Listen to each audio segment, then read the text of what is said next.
Bom dia a todos os advogados e advogadas. Nós vamos hoje tratar de um tema de suma importância, que são os impactos da pandemia de Covid no julgamento dos tribunais superiores. Nós estamos aqui esperando a doutora Ana Carolina se conectar. Desde já, eu agradeço imensamente a participação de todos vocês.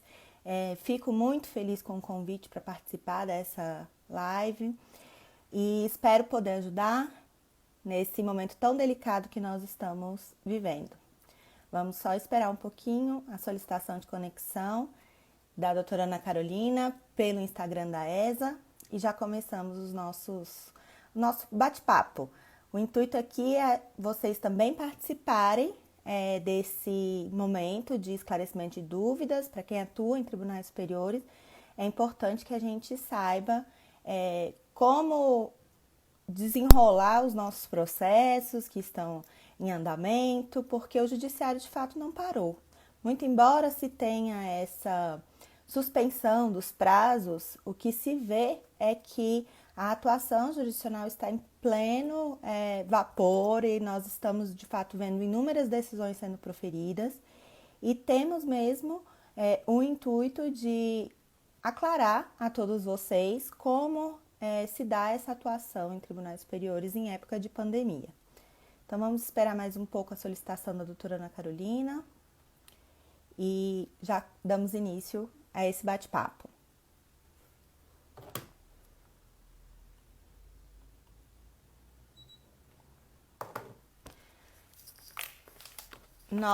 Eu e Ana Carolina, somos professoras da ESA, conselheiras seccionais, atuamos aqui em Brasília em tribunais superiores há mais de 15 anos e temos muita atuação no âmbito do Supremo e do STJ.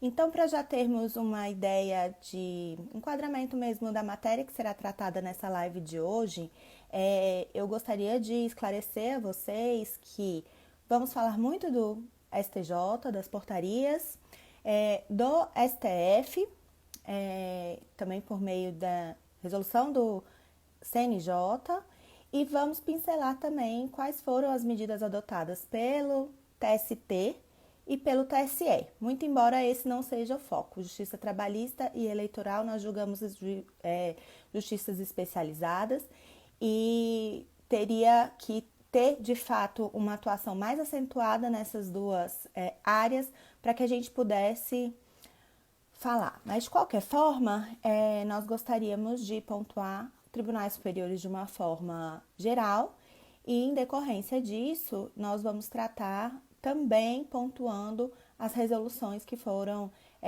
expedidas no âmbito do TSE e do TST. Eu queria pedir a gentileza da Ana Paula, que está nos vendo, da ESA e da OAB, para que entre em contato com a doutora Ana Carolina. Vou tentar enviar o convite.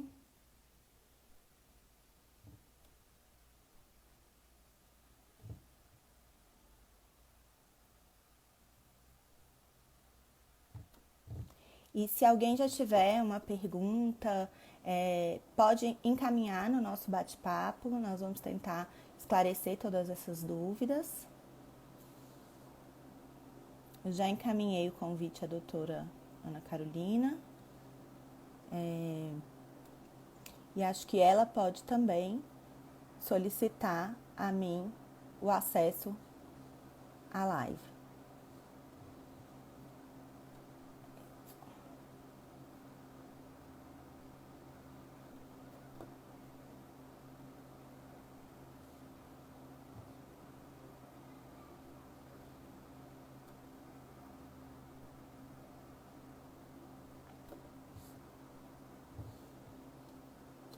Pedir mais um pouquinho da paciência de vocês para que a gente possa organizar aqui. Eu tenho apenas a solicitação de participação de uma outra pessoa e não da ESA. Então, se por gentileza a Ana Paula puder solicitar a doutora Ana Carolina que faça essa solicitação.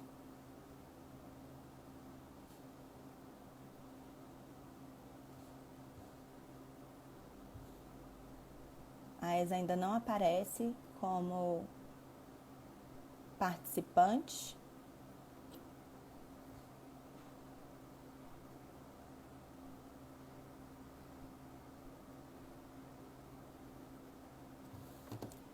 Também recebi outra solicitação aqui para participar ao vivo. Todos vocês que estão solicitando a participação ao vivo, eu vou pedir a paciência para que a gente espere a solicitação da ESA-DF com a doutora Ana Carolina, para que a gente possa dar início ao nosso bate-papo.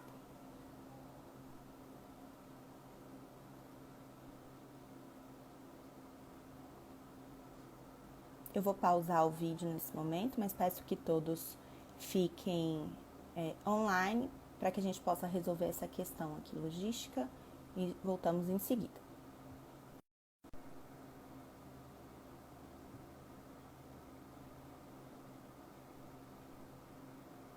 Nós vamos dar andamento comigo aqui nessa live, para que a gente possa falar um pouquinho sobre as resoluções. Vi aqui que teve mais pedido de solicitação. A ESA acabou de entrar, deve me solicitar agora a participação, e aí nós já começamos.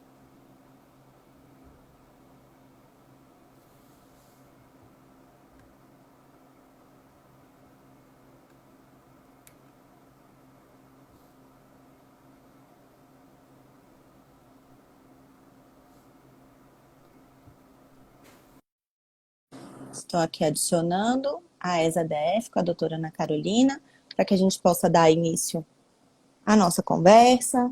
Agora sim, logo Agora eu que acho que entendo de tecnologia, vou arrumar aqui um pouquinho, porque eu acho que estava apanhando, que eu tenho que entrar como espectadora da OAB, estava lá na ESA, esperando, tentando se conectar por lá.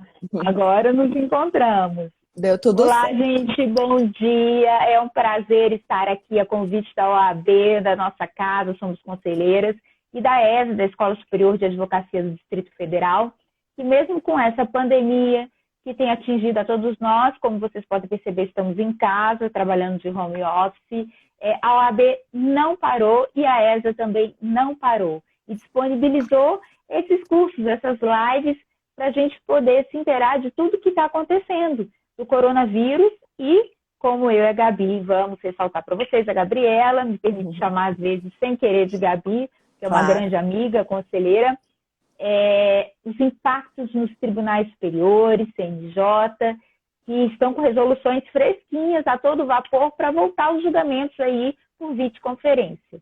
Então, Gabriela, pode dar o pontapé inicial que eu te cortei aí. Nada, que graças isso. a Deus, graças a Ana Paula, querida da comunicação, porque essas lives não ocorrem se não tiver todo um amparo, um backstage por trás. Ela me auxiliou, já tinha me ensinado e estamos aqui para esclarecer todas as dúvidas. Participem, é um prazer para a gente esse convite. Realmente, assim, o agradecimento à ESA, ao Fabiano, a Andréa Saboia também, da diretoria da OAB, e todos os membros da diretoria, se estende aí, porque, de fato, a nossa atuação e vendo, de fato, o que a OAB está fazendo, nos orgulha muito ser parte eu vou improvisar aqui, porque dessa instituição tão bem estruturada. Então, Ana Paula, muito obrigada a todos os membros da diretoria, em nome da Andréa Saboia, e ao Fabiano também, nosso colega conselheiro, por essa oportunidade. Mas vamos começar. Eu estava aqui contando que a nossa ideia é, de fato, abordar todos os tópicos de resoluções do CNJ e também falar do STF, do STJ e pincelar algo sobre TST e TSE, muito embora não seja o nosso foco, porque entendemos que sejam justiças especializadas, então nós temos que focar no Supremo e no STJ, obviamente com base nas resoluções e orientações do CNJ, mas que é muito interessante que a gente demonstre a vocês o que está acontecendo nos outros tribunais superiores também. Então, eu queria começar... Gabriela, me permite fazer uma presente do Tribunal Superior do Trabalho, a ministra Cristina Peduzzi, tem seguido muito as resoluções do CNJ, tem também estado muito em contato com o STJ, porque são tribunais semelhantes, apesar da diferença completamente da competência, da matéria, de não se tocarem, são tribunais semelhantes à medida que tem o CNJ acima deles e tem tentado disciplinar de maneira semelhante essa forma de julgamento que começará agora, retornará em maio, através das videoconferências. Lembrando que o CNJ não parou, contudo, ele tem operado por videoconferência e deve ampliar agora com a possibilidade de sustentação oral, mas isso gradativamente. O que não ocorrerá no STJ, no TST, que já começará a testar e usar seus sistemas a partir de maio, com a participação dos advogados. Né? Queria só deixar isso claro para os operadores do direito do trabalho que atuam aí na esfera superior. Exatamente. Acho que é importante ressaltar que há, de fato, uma resolução própria do TST. Lígia, obrigada. Temos uma juíza aqui nos apreciando, querida. Muito obrigada. Muito obrigada pela participação de todos vocês. E essa resolução do TST, ela segue a determinação da resolução do STJ, que a gente vai falar com mais afinco, e estabelece os prazos, o retorno dos prazos, esse ato conjunto do TST, ele estabelece o retorno dos prazos no dia 4 de maio, assim como a resolução do CNJ 314, que nós vamos falar mais especificamente, e também já está... Tribunal de Justiça do Exatamente. STJ. Então, para 4 de maio, os prazos, a volta dos prazos recursais. Nós estamos vendo uma diretriz muito coerente entre todos os tribunais superiores, a partir dessa indicação da mesma data. Então, é possível verificar que há, de fato, uma conversa para que os operadores do direito não se sintam inseguros com relação ao retorno dos prazos, com relação à possibilidade de defesa de seus clientes por meio das sustentações orais. E é importante também, 4 de maio, tá, Daniel? Que vai retornar. Não, é 4 de maio, isso. E 4 de maio, CNJ tem disciplinado gradativamente os tribunais também que estão abaixo dos tribunais superiores. A resolução está aqui do CNJ, fresquinha também, do dia 17, e ele preconizou 4 de maio também, olha, está aqui, vem alterar aquela resolução dos prazos que estariam em vigor até, olha, o Conselho Nacional de Justiça, até é bom ler isso, importante, prorrogou até 15 de maio o prazo de vigência da resolução 313. Aí vem a 314, resolução, que atualiza a norma anterior, estabelecida em março pelo presidente Dias Toffoli, que terminaria no dia 30 de abril. Aí ele coloca aqui... O artigo 3º da resolução 314. Os processos judiciais e administrativos em todos os graus de jurisdição, exceto em trâmite no STF e no âmbito da Justiça Eleitoral, que tramitem em meio eletrônico. Vejam, há vários requisitos para a aplicabilidade desse artigo 3º do CNJ. Terão retomados, né? Retomados 4 de maio. 4 de maio. 4 de maio. Você falou abril? Serão retomados a partir de 4 de maio. 4 de maio. E aí, eu quero fazer um parêntese, que o CNJ destaca, a Gabriela vai falar, e no STJ isso não está muito claro, mas o STJ está submisso à orientação do CNJ, então é capaz de orientar, seguir. Por exemplo, os inquéritos penais no âmbito do STJ ainda são processos físicos e são julgados pela Corte Especial. Os processos físicos, segundo o CNJ, poderão ser digitalizados nos casos de urgências. Os incidentes poderão continuar a ser julgados, mesmo sendo processos físicos, uma cautelar, ou decidir acerca de uma prisão, e os processos, ao decorrer da pandemia, que a gente não sabe. Presidente, que prazer tê-lo aqui conosco. Muito obrigada, presidente. Presidente Délio, aqui também nos acompanhando. E os processos físicos da Corte Especial no âmbito penal, poderão começar a ser digitalizados para serem levados também para o julgamento virtual, caso essa pandemia vá se estendendo, que a gente torce para que não aconteça, né? Mas então ficar atento a isso. Por enquanto, os incidentes de processos físicos, como o CNJ também estabelece, né, Gabriela, podem ser levados sim para o julgamento virtual, mas prioritariamente os tribunais vão zelar pelos processos que já são digitalizados, inclusive para não haver o cerceamento de defesa dos advogados, ou seja, da defesa no âmbito do contraditório, do devido processo legal,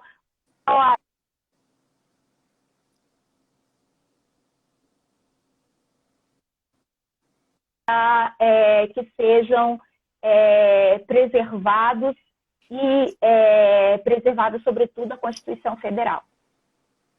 Vamos lá, só para esclarecer. Continua sem interrupção. Presidente, muito obrigada pela sua presença. É uma honra para nós fazer parte da sua gestão.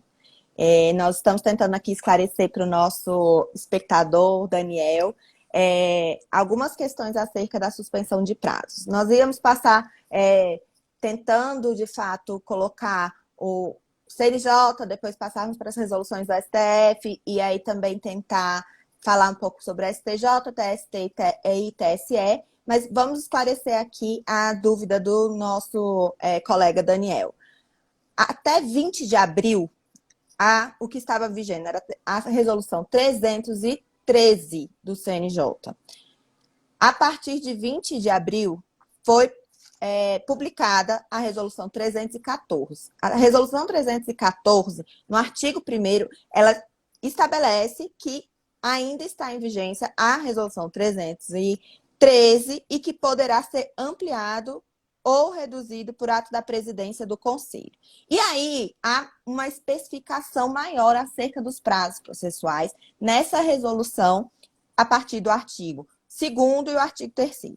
O artigo 2º, ele fixa que continuam suspensos os prazos e a vigência durante o regime diferenciado de trabalho dos processos que tramitam em meio físico, ou seja, houve uma continuação daquilo que estava previsto na resolução 313 para que em processos físicos ainda esteja decretada a suspensão dos prazos. Por quê? Porque há uma preocupação em se evitar o contato entre servidores e os advogados, tá? E aí, no artigo 3º... Porque o Daniel fez um comentário.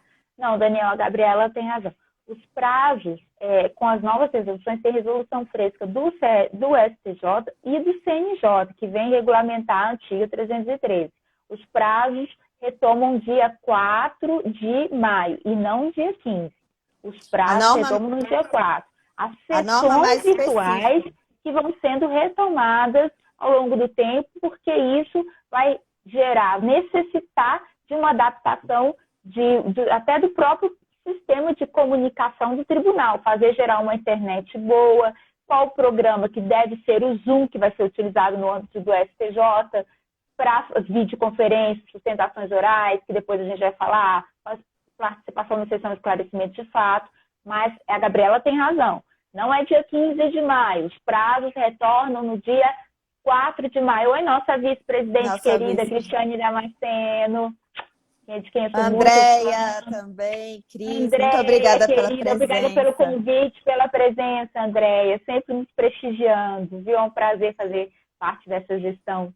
E estão de parabéns pelas lives e por uma OAB que trabalha assim com todo esforço, dedicação e que não para nunca, nem em meio a essa pandemia. Parabéns. Então, só para a gente finalizar aqui o esclarecimento, principalmente ao Daniel e também a um clube do Batom BSB que mostrou aqui que está confuso, o artigo 1º da resolução 314, ele estende o prazo de vigência da resolução e a resolução não trata especificamente dos prazos processuais. E tendo uma norma posterior mais específica, o que está em vigor é a resolução 314, que especifica em seu artigo 3º que os prazos, vejam, os requisitos, os prazos de processos eletrônicos, ou seja, os processos físicos estão suspensos, excetuando processos no âmbito do STF e da Justiça Eleitoral, terão retorno no dia 4 de maio. Então, retomando, prazos processuais em tribunais superiores de processos em meio eletrônico, exceto o Supremo e Justiça Eleitoral, voltam no dia 4 de maio de 2020. E aí, no parágrafo 1º desse artigo 3º da Resolução 314 do CNJ, há especificidade acerca daquele conceito que a gente aprende na faculdade de suspensão dos processos, de que os prazos já iniciados, eles serão retomados a partir da contagem que foi feita.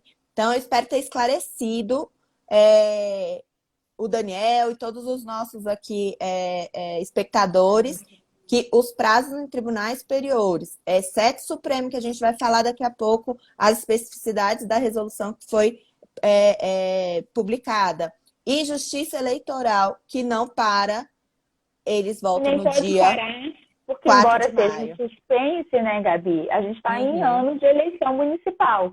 Então, Exatamente. a Justiça Eleitoral, ela não parou.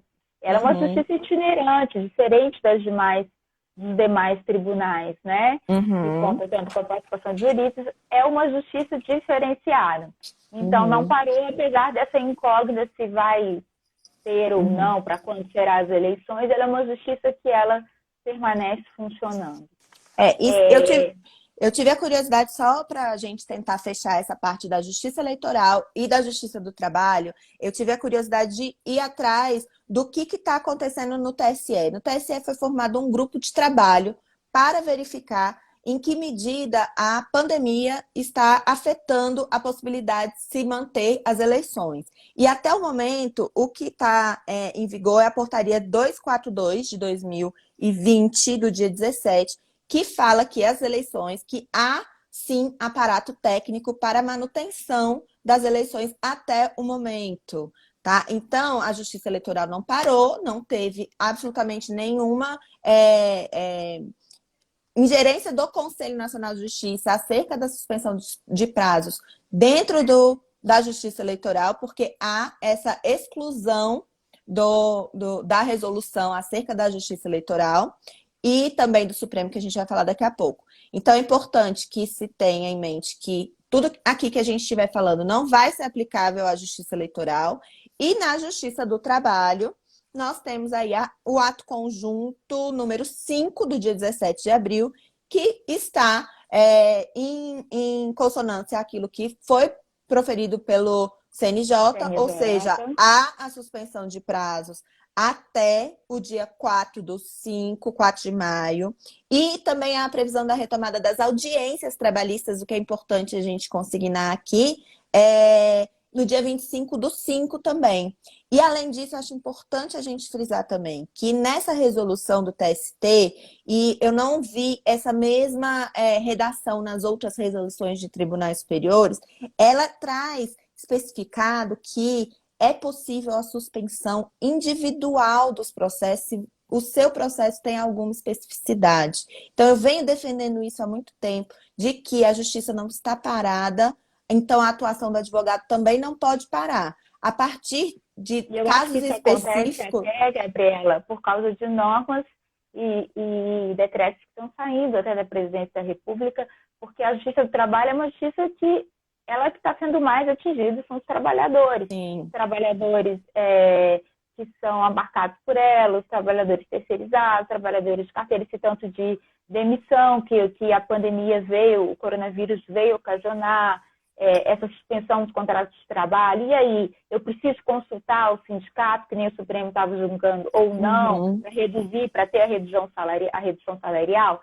Então, talvez eu acho que foi um cuidado dos ministros, da ministra Cristina Peduzzi, a quem eu deixo o meu abraço, que é uma ministra ousada, que veio da advocacia, e o que eu pude conversar com a ministra, que eu fui atrás e tentei pedir alguns esclarecimentos para a ministra, é que eles não vão parar. assim como o STJ e o CNJ, eles estão se comunicando o tempo inteiro e ela diz, eu sou uma mulher ousada, eu vim da advocacia, eu não permito cerceamento de defesa, eu não permito pecar por omissão. Então, quais são as palavras da ministra?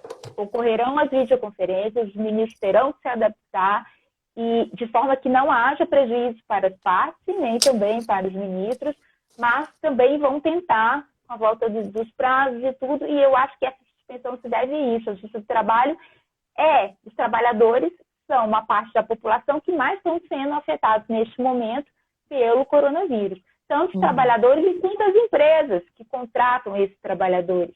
Porque com a maior economia do país, vamos dizer, do mundo atingida, China, Estados Unidos agora atingidos, os insumos, onde a gente compra, o que o Brasil faz? Fornece esses insumos para fora.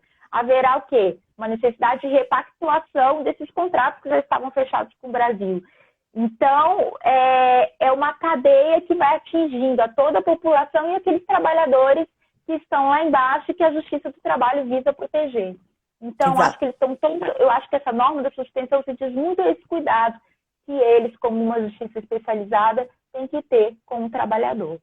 Mas, assim, o que eu vejo é o STJ, o TST e o CNJ tentando trabalhar junto para estabelecer uma forma de atuação, tanto nas sessões, nos julgamentos virtuais, de forma a não causar o cerceamento de defesa e permitir a participação dos advogados e abrir um diálogo com a Ordem dos Advogados do Brasil também, caso estejam havendo consequências desses julgamentos virtuais. Então, é muito importante, advogados, que vocês comuniquem com a gente, se comuniquem e comuniquem ao OAB qualquer cerceamento de defesa, qualquer dificuldade que estejam acontecendo no âmbito desses tribunais superiores, para que a OAB possa tomar suas medidas. O diálogo, nesse momento, é fundamental. Exatamente. Então, acho que está esclarecido as especificidades da Justiça do Trabalho, do TST e do TSE, e acho que a gente pode passar aqui a falar mais especificamente da Resolução 314 do CNJ. Você quer falar do Supremo um pouquinho? Acho que a gente pode falar. Se você prefere. Eu acho que eu posso falar um pouquinho do Supremo, então, e aí depois eu passo a palavra a você.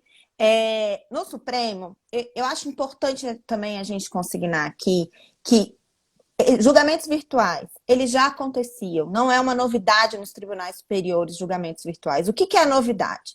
É a suspensão do prazo e a participação do advogado nesses julgamentos virtuais.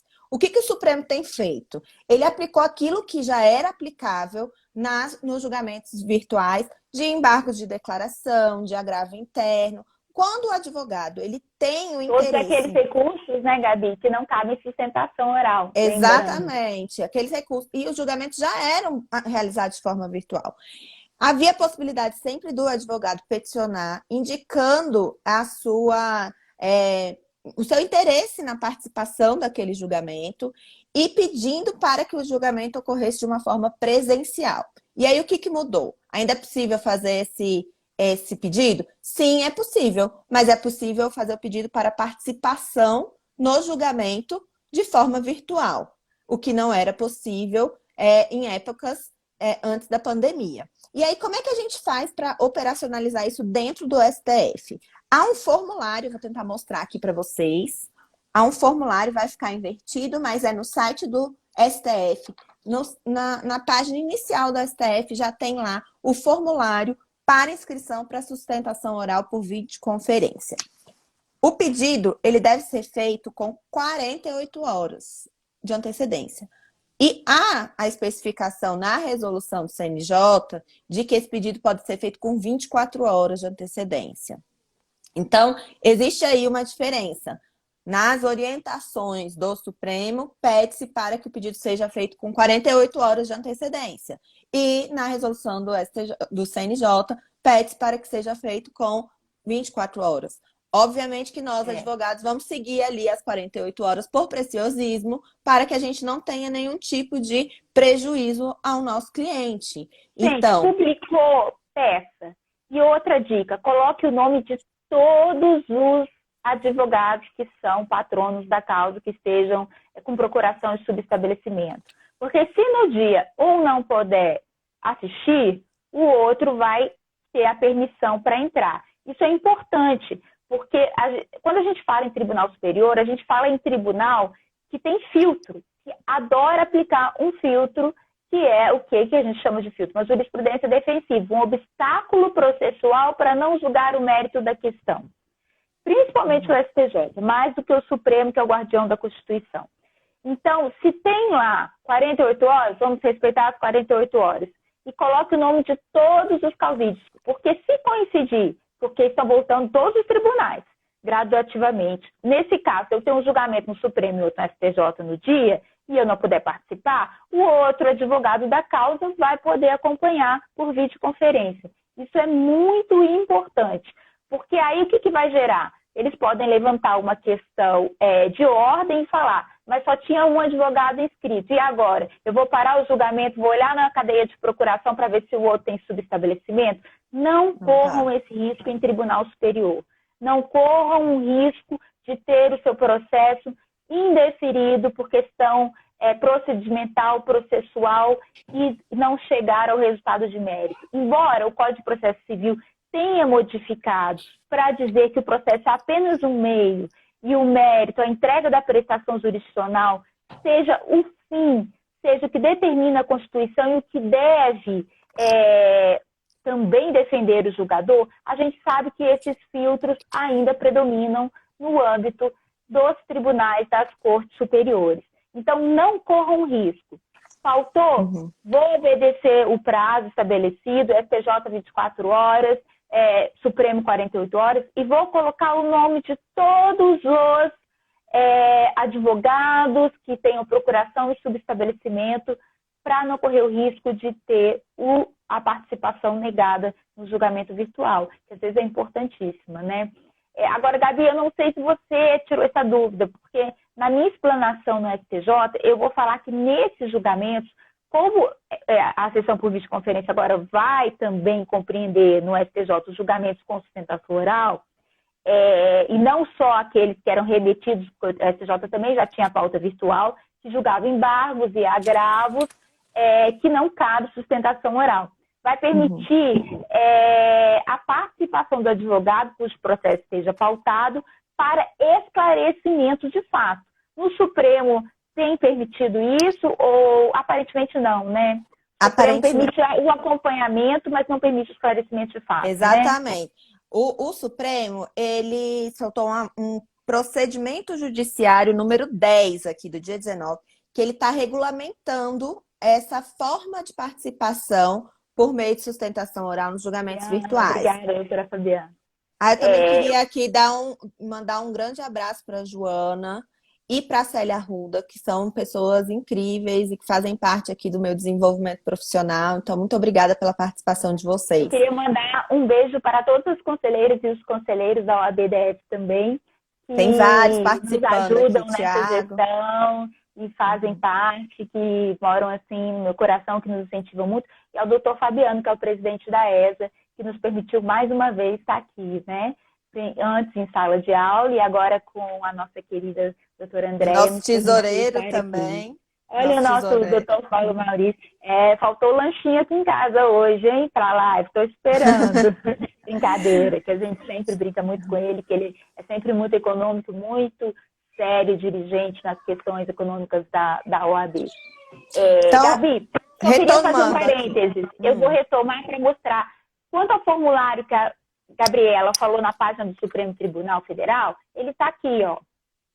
Ele fica, olha, a página do Supremo, entendeu? Aqui, Supremo Tribunal Federal, bem no cantinho, olha, em laranja, bem aqui para vocês verem. Prestação jurisdicional, trabalho remoto, painel de ações do Covid, sustentação oral. Veja os formulários e como enviar arquivos.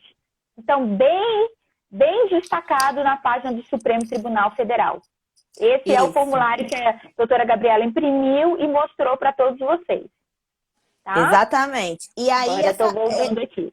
Esse procedimento judiciário que ele regulamenta a a resolução que trata da sustentação oral no Supremo, ele indica especificadamente como devem ser enviadas as sustentações orais para participação nos julgamentos. Então, especifica formato, especifica a nomenclatura, qual é o nome que deve ser dado ao arquivo em que você quer encaminhar essa sustentação oral.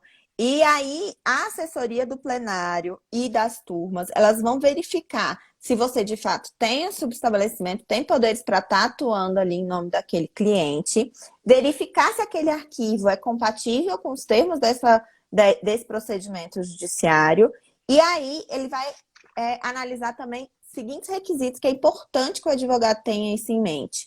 Assinatura digital no formulário. O Supremo utiliza esse assinador livre, então a gente tem que colocar essa assinatura digital com o certificado digital do advogado habilitado para evitar qualquer tipo de questionamento formal, como a Ana Carolina falou. E a identificação nominal do arquivo, com a informação, classe, número do processo e nome da parte representada.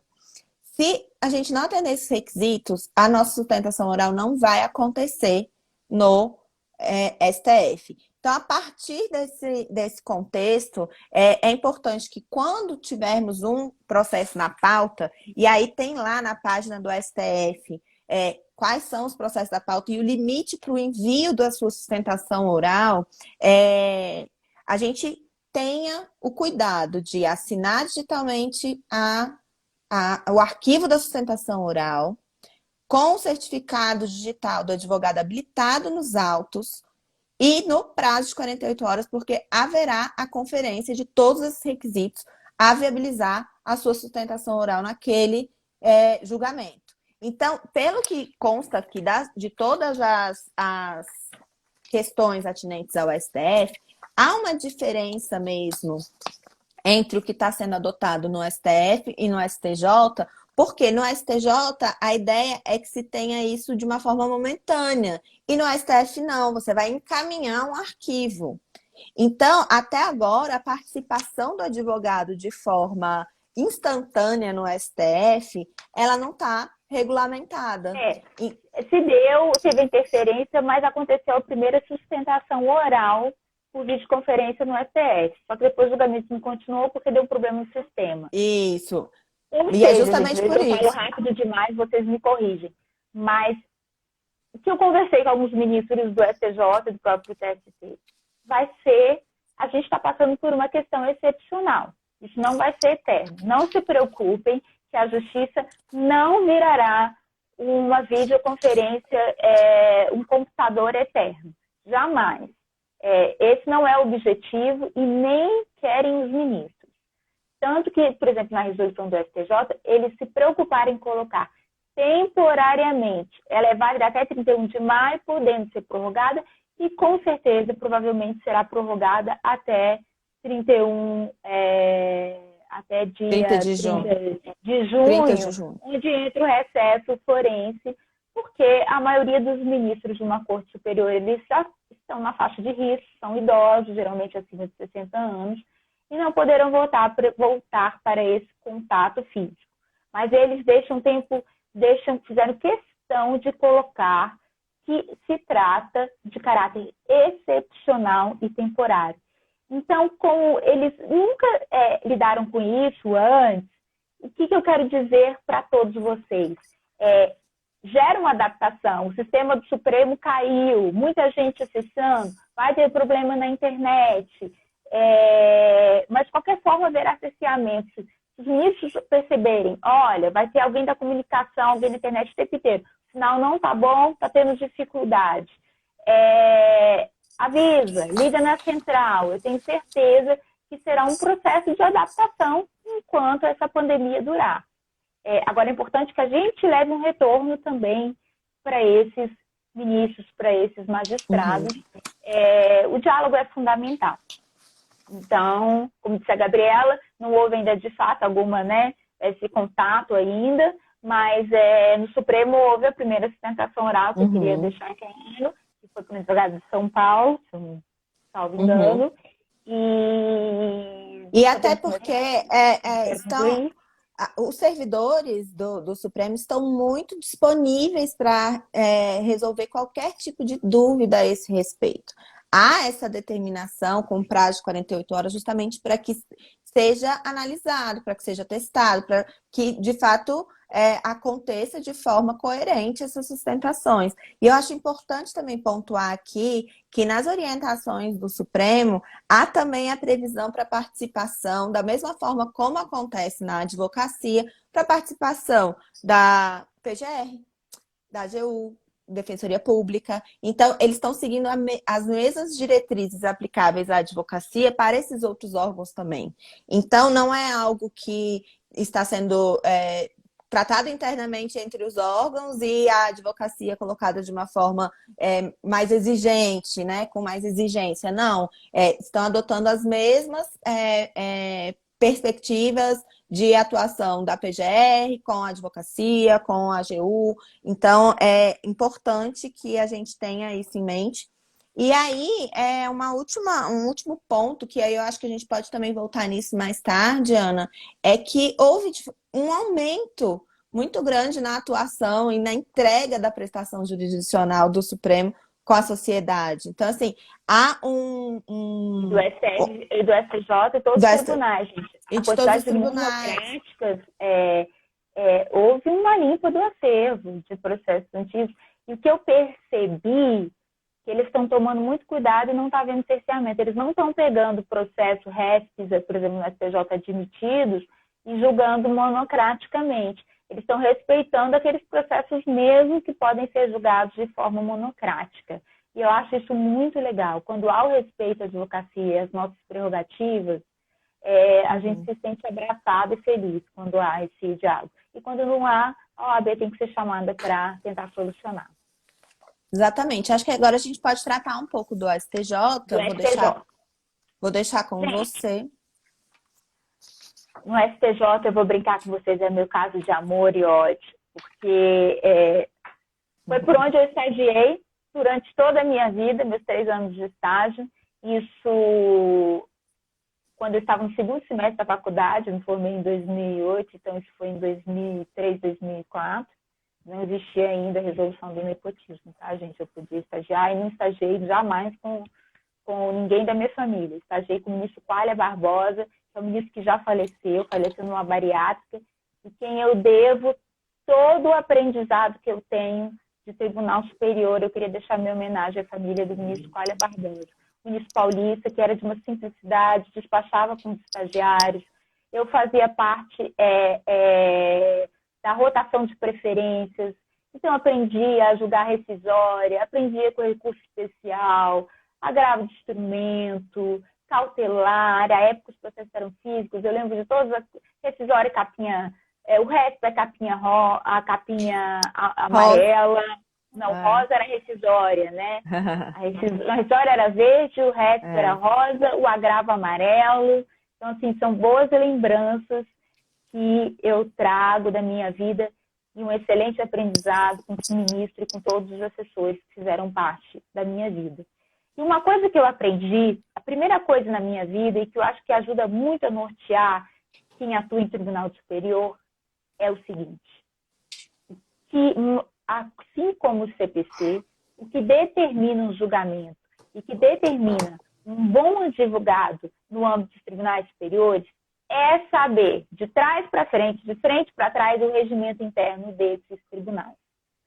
Tudo é baseado no regimento interno.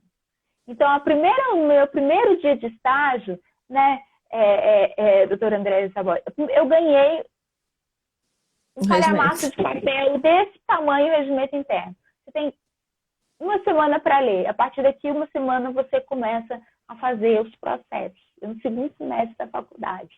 Gente, eu devorei aquele regimento interno do STJ.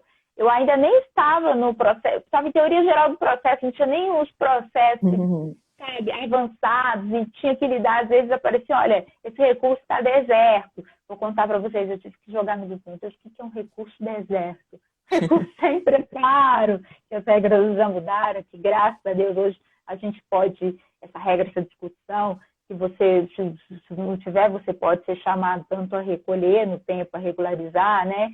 Como também se recolheu a menos, recolher a mais, o total suficiente. Foi uma briga, ó, que eu já era advogada e briguei até com isso, porque eu perguntava, como você pode completar o insuficiente? E lembro uma época de jurisprudência defensiva do tribunal, se você juntasse o comprovante, mas o Banco do Brasil aparecia agendamento e não comprovante de pagamento, você ganhava um não conhecimento no recurso. Falei, se você pode o mais, que é completar o insuficiente, se eu paguei inteiro, eu não posso comprovar depois que esse agendamento virou pagamento. Então, são coisas que eu acompanhei durante esse... Gabriela, a gente tem 12 anos de atuação no Tribunal Superior, que você compreende e começa a entender melhor a dinâmica no dia a dia, no balcão, assistindo sessão, apanhando muito também. Mas vamos lá. A resolução do STJ, o STJ começou o seguinte, ele soltou primeiro uma primeira resolução em que os prazos ficariam suspensos até o dia 30 de abril. Não foi, Gabriela? Foi a primeira, os prazos ficariam suspensos 30 de abril, concedeu home office aos seus funcionários e só ficou dentro do tribunal o pessoal reduzido da tecnologia e quem realmente precisasse estar lá para fazer funcionar o home office e o julgamento virtual pelos ministros que não pararam, mas o julgamento virtual no molde anterior, como vinha sendo estabelecido e como era no Supremo, daqueles processos que não cabia sustentação oral e só cabia destaque dos próprios ministros. Pois bem, aí então os prazos primeiros ficaram suspensos até dia 30 de abril.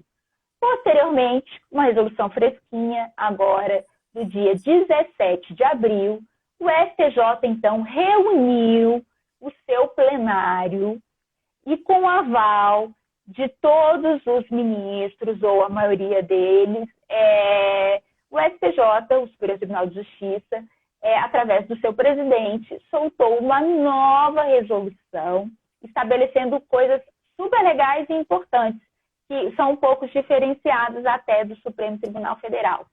Por quê? Primeiro, assim como determina o CNJ, aí vamos falar o que é igual. Ele estabeleceu que os prazos voltam a vigorar a partir do dia 4 de maio de 2020. Então, essa resolução número 9, no seu artigo 6º, assim dispõe. Olhei para não gerar mais dúvida, porque a Gabriela estava falando, alguns estavam, não, hoje é 15. Não, gente, é dia 4 de maio, tanto CNJ como STJ. Artigo 6º diz o seguinte, os prazos processuais que foram suspensos pela resolução número 5 de 18 de março, aquela que previa até dia 30 de abril, voltarão a correr no dia 4 de maio de 2020. Então, 4 de maio, o STJ retoma os seus prazos processuais.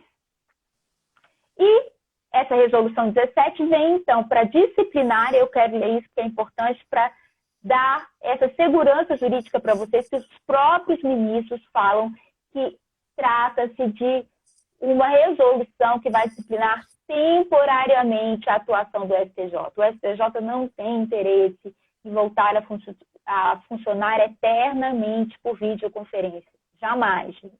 Que é a grande preocupação de grandes advogados, dificuldade de falar com os ministros, né, de marcar audiência, de como que vai se adaptar esse meio de videoconferência, daquele contato pessoal que a ministra Rosa Weber soltou uma nota até super legal e importante, dizendo que ela sente falta daquele contato pessoal com os próprios julgadores, com os próprios colegas, porque atrás de cada processo, eu costumo dizer, há uma vida, há uma história de vida, há um bem, talvez, que seja o único bem que uma família tem. Então, esse contato pessoal é fundamental e assim que o vírus e essa pandemia passar, todos nós vamos retomando pouco a pouco. Por enquanto, fiquem em casa, pelo amor de Deus, porque é importantíssimo para a saúde de todos. Então, vamos lá. Essa resolução... Ana, deixa eu te interromper só um pouquinho. A gente tem a live até 11 horas. 11 horas o Instagram vai cair então, eu vou rápido para falar. Vamos rápido e se faltar alguma coisa mais importante, a gente reclama. Então, vamos lá. o STJ estabeleceu o seguinte, que as sessões presenciais de julgamento da Corte Especial, das sessões, o que é a sessão? Quando junta a primeira e segunda turma, que vai julgar embargos de divergência, ação rescisória, aqueles processos que são de competência da sessão, e das turmas, elas poderão ser realizadas por videoconferência. Essa foi a grande mudança. Além do julgamento virtual, agora as sessões que eram presenciais voltam a ser realizadas por videoconferência. O que muda, o que está diferente no STJ? É o artigo 4º. O artigo 4º, ele foi motivo de elogio por todos os advogados, porque ele diz o seguinte, os advogados que desejarem usar a faculdade prevista no artigo 151, parágrafo 2º do regimento, ou seja, gente, nas sessões por videoconferência, mesmo naqueles processos que não possuem sustentação oral, o advogado cadastrado até 24 horas antes, por isso que eu falei, cadastrem todos os advogados com procuração e subestabelecimento, poderão pedir a palavra para fazer esclarecimento de fato. Então, se o seu processo está pautado, mesmo não havendo sustentação oral, se você fizer a inscrição 24 horas até 24 horas antes do julgamento, você poderá também pedir a palavra para o esclarecimento de fato. Isso o Supremo não estabeleceu e outros tribunais não estabeleceram, que é o grande diferencial, que foi o grande ponto elogiado pelo Superior Tribunal de Justiça, evitando qualquer cerceamento de defesa. E há outro dispositivo importantíssimo, que é o seguinte dispositivo. Eu vou resumir ele para você, que ele diz geralmente o seguinte, gente. A parte... Assim, os ministros poderão destacar algum processo colocado em pauta, mesmo aquele que cabe sustentação oral, e a própria parte poderá destacar. Havendo destaque da parte, a parte pode dizer aos ministros que ela não quer fazer a sustentação oral via videoconferência. Nesse caso, o julgamento poderá ser posterior, quando acabar a pandemia, e a sustentação oral ocorrerá presencialmente, quando tudo retornar voltar à normalidade. Isso é importantíssimo, que o tribunal também não estabeleceu. Agora, é claro, você pediu para tirar, depois você não vai pedir preferência, você vai ter que aguardar o retorno de tudo para fazer a sustentação oral de forma presencial. Então, foram dois grandes pontos que o STJ está sendo super elogiado e que permitiu essa participação do advogado, para esclarecimento de fato nos processos que não cabem sustentação oral e para o pedido de retirada do processo para aqueles que preferem proceder à sustentação oral de forma presencial quando tudo voltar à normalidade. Tem outro fato importantíssimo, porque a primeira turma do STJ, determinados relatores ou um determinado relator, tinha mania de fazer uma coisa, desculpem a palavra. Ele pautava o processo e quando o advogado pedia sustentação oral, ele retirava o processo de pauta e julgava monocraticamente. Evitando esse cerceamento de defesa que a OAB já vem reclamando há tempos, o parágrafo 4º, Gabi, me ajuda aqui. Terceiro? Ele fala, parágrafo 3º diz o seguinte: qualquer uma das partes ou qualquer ministro integrante do órgão julgador poderá destacar o processo a ser julgado, é o que eu estava falando, e remetê-lo para a pauta de julgamento em sessão presencial sem videoconferência quando a pandemia passar, né, gente? Vedado, nessa hipótese, o julgamento monocrático pelo relator. Então, se eu, advogado, pedir que o meu processo seja destacado e tirado de pauta, o ministro relator não poderá julgar monocraticamente o meu processo. Ele terá que esperar e ser pautado quando tudo voltar à normalidade. Então, esse é o grande diferencial do STJ. E parabéns, viu, Tribunal da Cidadania, pelo respeito à advocacia nesse momento, que está sendo difícil para todos nós.